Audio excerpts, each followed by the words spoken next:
Dana White Contender Series Season 6. This is week 1. For those that don't know, I break down every fight matchup for every single UFC card along with Dana White Contender Series. I did that last season. Excited to do it this season as well. Going to give a little bit of background on each fighter and then, of course, give my full prediction and bets for the card as well. At the end, I will do what I call a DGen parlay, basically parlaying every single one of these fights, picking a side on each, and then I'll post the graphic to my Twitter at JohnKellyDFS. You guys can ride and tail it with me if you like. But let's kick things off. We got the first matchup. It's Alessandro Costa coming in as a minus 215 favorite. The comeback on Andres Luna Martinetti is plus 180. We're going to refer to him as Luna. A lot of line movement in this fight. I believe Costa opened as a plus 170 underdog, and basically it's been one-way action ever since, and I have to agree with the line movement here. Costa is a pretty well-rounded fighter. He's a 10-2 prospect. He's got a few submissions on his record, 5 by first-round armbar. He is a BJJ black belt, and he's aggressive. When he takes you down, he does have solid wrestling, so I do expect him to be able to get this fight to the mat if he chooses to. And when he gets the fight to the mat, he's very aggressive, even on top, looking for those submissions. He will roll for an armbar, even in a dominant position. So I like Costa here. I think he's an experienced grappler, but honestly, the striking is not bad either. Like, he is patient on the feet. He's a little bit stiff. He's looking for his spots, and when he does let his hands go, you see he does have real power. So this is a guy that I just think is pretty well put together in terms of MMA. He's got a solid ground game, decent enough wrestler to get his fight to the mat where he can implement his grappling, but also on the feet. Like, I don't think he's losing, extended minutes in striking exchanges, especially against the lower level guys coming up on Dana White Contender Series here. And in this matchup against Andres Luna, Luna is a guy who is 12-0, so you see an undefeated record. He trains with Brandon Moreno. He's a regular training partner of Brandon Moreno down in Tijuana. He's just a guy who I think has an okay skill set. His striking is not super technical. He's pretty sloppy. He does have some power. He's very long for the division. He will throw a ton of kicks. He does have some nice kicks, but he fights with his hands down, which I don't really love. He is an aggressive grappler himself. He's only a purple belt in Brazilian Jiu-Jitsu, but he is going to go for some unorthodox submissions. He actually won his last fight by calf slicer. We've seen him go for knee bars and other unorthodox submissions as well. If he does that against Costa, I just expect Costa to make him pay here. I just think Costa is going to be the more well-rounded fighter. He is going to be the smaller fighter because Luna is big. He's going to be like 5 or 6 inches taller. He's going to have a reach advantage as well. But I just expect Costa to be the more well-rounded of the two. And in a fight that I do expect to see multiple grappling exchanges, I'm going to go with the more proven grappler in Costa. So Costa by submission is the official pick. And next fight up in the featherweight division, we have Dennis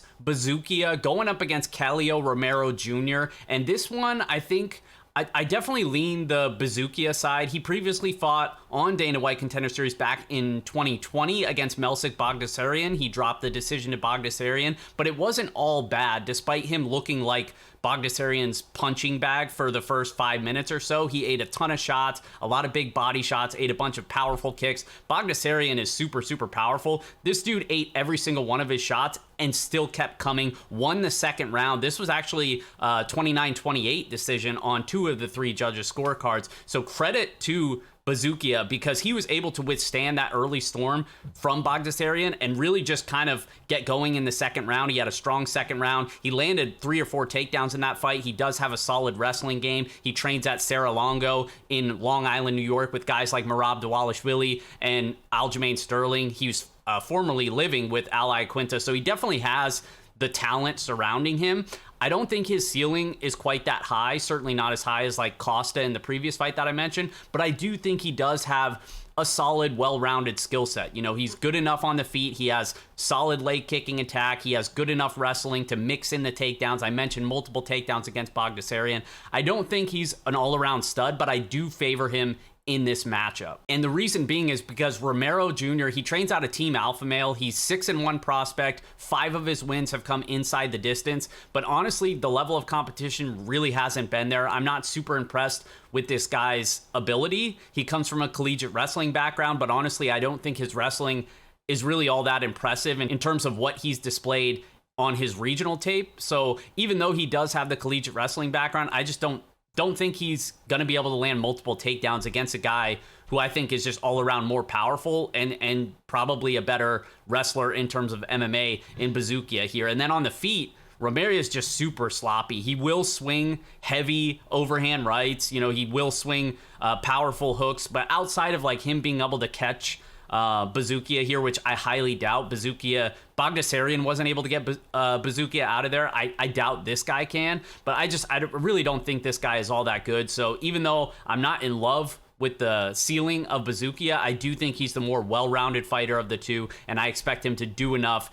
to get his hand race here. I especially think he has a cardio edge, and I would think that he takes over as this fight goes on into the third round, which I do expect this one to see the judges' scorecard. So give me Bazooka by decision, and he's going to be our second pick in the DGen parlay. Next fight up is going to be Anton Turkali against Acesio dos Santos, and Turkali comes in as a big favorite here at minus 225. The comeback on dos Santos is plus 188. As always, we're using those odds from FanDuel Sportsbook. But Turkali, I just think, is really one of those guys where we see it every season on Contender Series with a lot of these guys, right? Like, they really haven't fought anybody notable. This guy fights out of Sweden. There's not a ton of talent over there. He's 7-0, but it's really just against really low-level talent.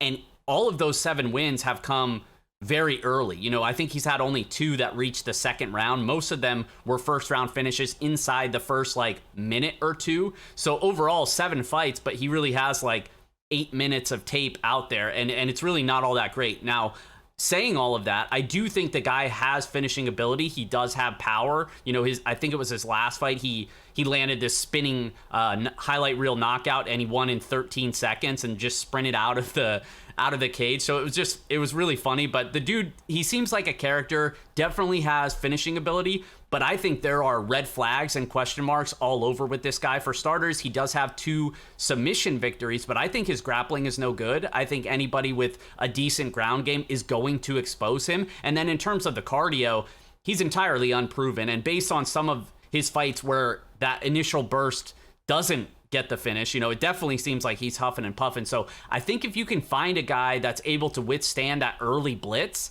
and kind of take him into deeper waters, maybe test his defensive grappling like others haven't been able to, I think this guy could get exposed here. I know he's 7-0. He does have finishing ability, but I'm definitely getting some fraud vibes here at a minus 225 price tag. So this is going to be our first underdog on Acesio dos Santos, and it's not because I think he's great, obviously, but I do think he could potentially be a guy that could do some of those things and expose some of those holes in Turkali, because Dos Santos is 14-4. He's got 6 knockout victories. He does have power. He previously fought a few years back Matheus Buffa, who fought on last season of Contender Series, who lost on last season of Contender Series. He won a split over him. It wasn't super pretty. He did get rocked in that fight, but the guy seems to be able to fight through some adversity, which that's what we need here against Turkali, who comes in hot, who's gonna blitz him. If he could survive that, this guy's 8-1 in decisions. I think he's clearly got better cardio. His last 6 fights have all gone the distance outside of his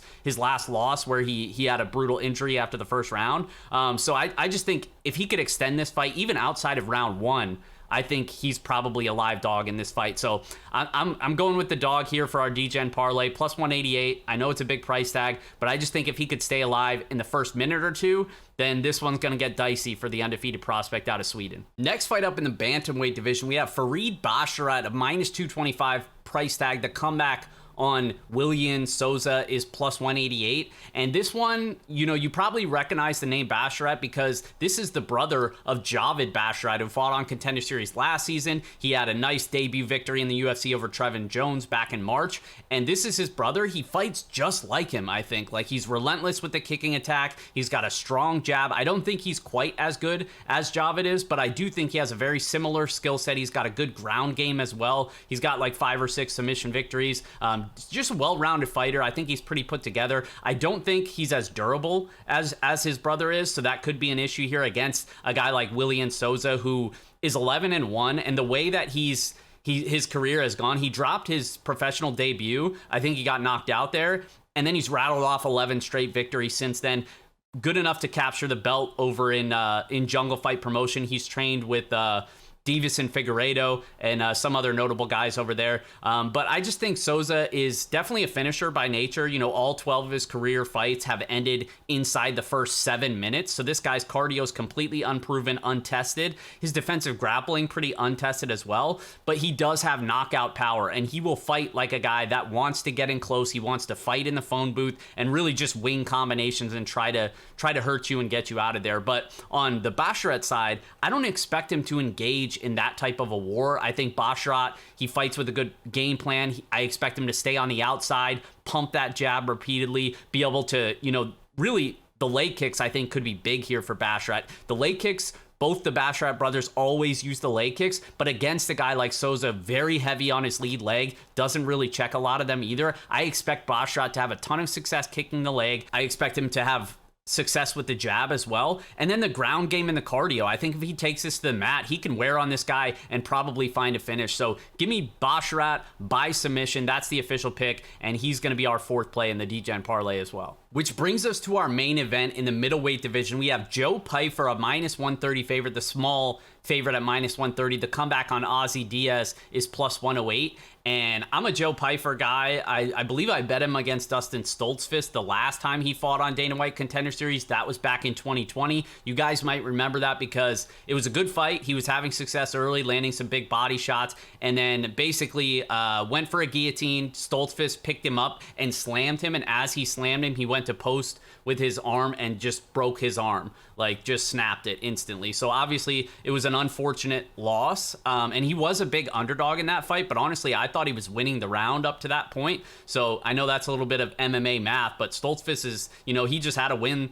last week in the UFC, and I think Joe Pyfer does belong in the UFC, and that's where I'm going with this, because Pyfer is a guy that I think is pretty well-rounded, certainly got the power. Like the dude, I mean, his muscles are huge. Like this guy's jacked, obviously, has the knockout power. That's how most of his wins happen. You know, on Contender Series his last time out, in his little interview, he's like, I'm not just KOing people, I'm hitting them and they don't move. Very intimidating guy, and he's a Philly guy, Northeast guy. He actually changed camps after that injury against Dustin Stoltzfus. Now he trains over at Daniel Gracie's MMA with Sean Brady, Pat Sabatini, Jeremiah Wells. So he's certainly got the talent around him, and I would expect to see some improvements in his grappling game as well. And he had a solid great ground game prior to that. You know, he was always killing guys on the feet for the most part, but when he did go to the wrestling and grappling, he's shown he's competent on the mat as well, and I would only expect that to get better training at such a strong ground game heavy training camp with those guys. So in this fight against Ozzy Diaz, I have to agree with the line movement. Pyfer opened up as a big underdog here. He's now a small favorite. I'm probably even going to bet him at minus 130 because Ozzy Diaz, he's basically just like a knockout or bust fighter. Like, he's certainly liable to hurt you. He has clear knockout power, but he also is a little bit reckless. His cardio's unproven. You know, he's never fought into the third round, and his ground game's just untested. Guys are just looking to stand and trade with him, and he does have real power. He can shut your lights off just like Pyfer can. So it's kind of like a high variance matchup in the sense that either guy can win by knockout, but where the upside is with Pyfer is if he takes this to the ground, I expect him to look like a significant favorite in this matchup. If this fight gets extended at all, I expect him to look like a clear favorite with the cardio edge. So even though Diaz is powerful, like I think this guy's pretty good as well, I have to go with my guy Pyfer here. I expect him to get the contract and for the UFC to sign this, man. So excited to see Pyfer in the main event slot here on Tuesday, and then hopefully earn the contract. So 4 favorites, 1 underdog. To recap, the DGen parlay is going to be, we're starting off with Alessandro Costa in the first fight at the minus 215 range. The second fight, we're going with my guy Dennis Bazooka, you know, minus 200 range as well. So 2 pretty sizable favorites. Third fight's going to be our dog. That's Acesio dos Santos. Again, I think Turkali, there's definitely some red flags here, a little bit of fraud vibes. Maybe Dos Santos could take advantage of it if he doesn't get killed early. So he's going to be our dog play for the DGen parlay. And then in the fourth fight, we're going with the Bashar brother. I think he's the more well-rounded of the two. I think he could take over late, especially if he decides to grapple in this one. And then in our main event, we're going with the Philly guy, repping the Northeast, Joe Pyfer, closing us out. 4 favorites, 1 underdog. I'll go ahead and tweet out the graphic as well if you guys want to tail or make fun of me when it loses. But either way, thanks for joining. Best of luck, and we'll see you guys next time.